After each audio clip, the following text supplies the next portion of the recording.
Bago tayo magpatuloy sa video ko ngayon, dun sa mga nagpapa-shoutout ay sa next video ko na lang kayo i-shoutout. Video ko ngayon ay para sa sitwasyon ng iba nating kababayan dito sa South Korea.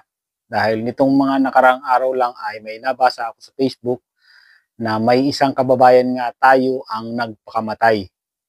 At ang sinasabi ng dahilan ay depresyon at parang ang sabi dahil daw dun sa mga kamag-anak na siguro humihingi ng tulong at yung iba nga ay hindi na pagbibigyan at itong kababayan nga natin ay na-depress na dito at ang sabi farmers daw. Ibig sabihin pag farmers, ibig sabihin yan parang seasonal worker dito sa South Korea. At ang alam ko ang sahod ng mga yan, kung halimbawang seasonal worker ka dito sa South Korea, parang ang binibigay lang dito sa kanila ay pang budget, pang gastos lang dito. Tapos yung sweldo nila, pag uwi nila sa Pilipinas, parang nasa munisipyo yata ang ano yan eh. Hindi ako sigurado kasi wala pa akong experience tungkol sa seasonal worker. Ang may nagsasabi na ang sweldo ng mga yan ay nasa munisipyo.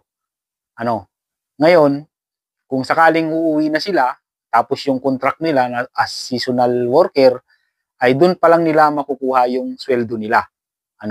Kumbaga ang panggastos daw ng mga seasonal worker ay yung panggastos lang ang binibigay sa kanila dito sa South Korea. At itong kababayan nga natin na nagpakamatay, siguro, siyempre, pag may hihingi ng tulong, siyempre, hindi naman niya lahat na pagbibigyan, di ba? Siguro yung nakakatanggap na siya ng mga salita na hindi maganda at alam nyo naman, hindi naman tayo pare-pareho ng sitwasyon, hindi naman tayo pare-pareho ng ugali at siguro hindi na nakayanan yung mga natatanggap niya ng mga sinasabi, kaya siguro yung ganun yung ginawa niya at mahirap talaga. Paalala dun sa mga baguhan pa lang na mag-a-apply dito sa South Korea o sa ibang bansa ay kailangan buwang loob ninyo kasi kapag OFW ka, ang iniisip ng mga kababayan natin sa Pilipinas ay mayaman na mayaman ka na.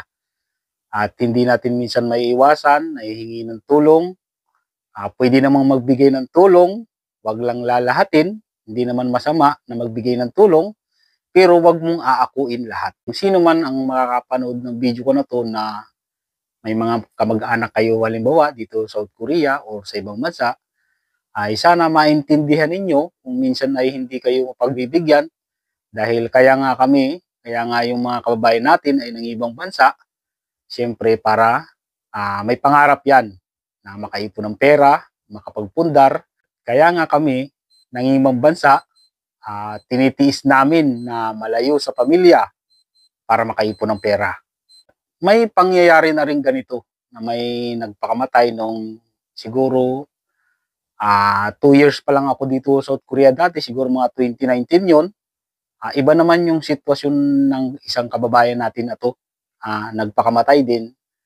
At ito nga ay nalulong sa sugal. Kasi nga yung dating kasamahan ko dito ay umuwi na sa Pilipinas, ay kakilala niya yon. At ang sabi nga niya ay nalulong sa sugal, yung online, yung talpak na tinatawag dati, grabe yung talpak dito dati. Ang balita doon ay malaki ang sinisweldo. Yun nga lang ay nalulong sa talpak. At ang balita doon, pati daw yung benefits na dapat maiuwi, naiutang na. Kaya siguro na rin din yung utak ng isa nating kababayan na yun. Kaya paalala doon sa mga pupunta pa lang dito kasi pagdating nyo dito, marami ditong minsan i-add kayo sa Facebook, ang gaganda pa ng mga babae mga agent ng talpak na yan. Online sabong, talpak. Dito nung pagdating ko, ang dami din talaga nag-a-add sa akin. Minsan medyo labas pang mga suso, yung mga profile picture, para akitin kayo na sumali sa talpak na yan. Kaya ang hirap. At kaya paalala ko sa inyo, yung mga pupunta pa lang dito, iwasan nyo ang sugal. Kasi kahit gaano kalaki ang sinisweldo ninyo, kapag nalulung kayo sa sugal, walang mangyayari yan. Tandaan, ang pera na kinikita dito ay pinaghihirapan nyo yan. Unang-una, malayo kayo sa pamilya nyo. Kaya kailangan ay marunong kayong humawak ng pera. Tapos ito pa yung nung mga nakaraang araw din, ay may isa naman tayong kababayan na binangungot. Ano? Ang pagkakaalam ko dyan sa bangungot na yan ay may napanood ako niyan eh. Ang nangyayari dyan ay yung tinatawag na kidney failure. Ano, kahit pa paano. Kasi nanonood din naman ako sa mga video sa YouTube tungkol sa mga ganyan. At ang sinasabing ang dahilan dyan ay yung kumakain ng marami bago matulog. Kasi nga ang napanood ko, ang sabi doon ay kapag marami yung kinain mo, natulog ka, di syempre yung kidney mo walang tigil sa trabaho, ganun. Kasi siya yung yung nagsasala ng dumi.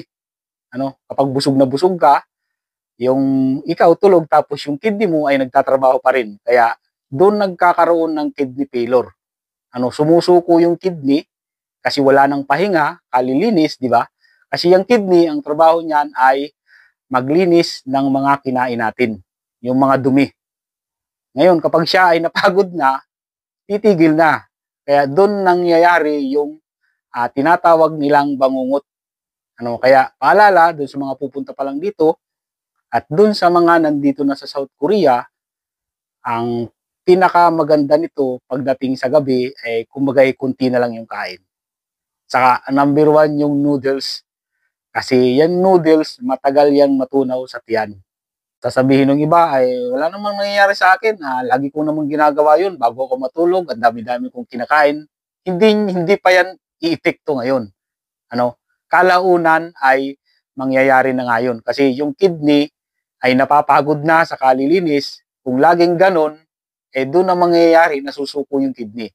Sa ngayon, wala pa yan. Pero pag tumagal ng tumagal, doon nang nangyayari yung tinatawag nilang bangungot o kidney failure.